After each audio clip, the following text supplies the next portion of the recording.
చేస్తారు, ఇక్కడేమో రికార్డు కోసం అని చెప్పి చేస్తున్నారు. అదే కదా పవన్ చెప్పిందైనా చంద్రబాబు చెప్పిందైనా ఎవరు చెప్పిందా దాన్ని వ్యవసాయానికి అనుసంధానం చేస్తామని చేయగలిగారా? ఇక్కడ ఈ P4 అదే గొడవ.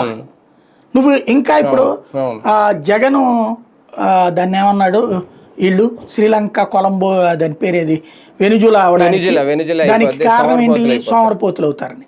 జగన్ ఏది ఏడాదికి ఒరిజినల్గా చెప్పాలంటే అతను ఇచ్చింది ఏంటంటే పేదోడికి ఎంత కాదన్నా ఏడాదికి 15-20 వేలు అప్పు అవుతుంది మినిమం, మ్యాక్సిమం 30-40 వేలు అప్పు అవుతుంది. ఆ అప్పులకి వడ్డీలు తీర్చుకోలేక అసలు తీర్చుకోలేకనే వాళ్ళ జీవితాలు నాశనం అయిపోతుంటాయి. వాళ్ళు సంపాదించిందంతా అటు పోతూ ఉంటుంది.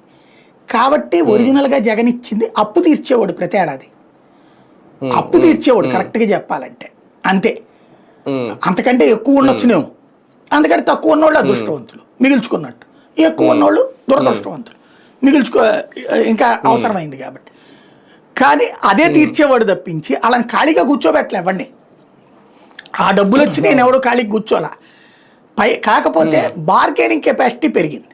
అంటే ఇదివరకు కొట్లో గుమస్తాగా పనిచేసినటువంటి వాడు 3,000 రూపాయలకి పనిచేస్తే జగన్ ఇచ్చిన పథకాల ధైర్యంతో నాకు 7,000 ఇస్తే పనిచేస్తా, లేదా 10,000 ఇస్తే పనిచేస్తా అంటే వ్యాపారులకు మండింది, లేకపోతే ఇతరత్ర వీళ్ళకి మండింది. సోమరిపోతులు అయిపోతున్నారంటూ ఓ దొంగ వంక పెట్టారు. అసలు రీజన్ అది.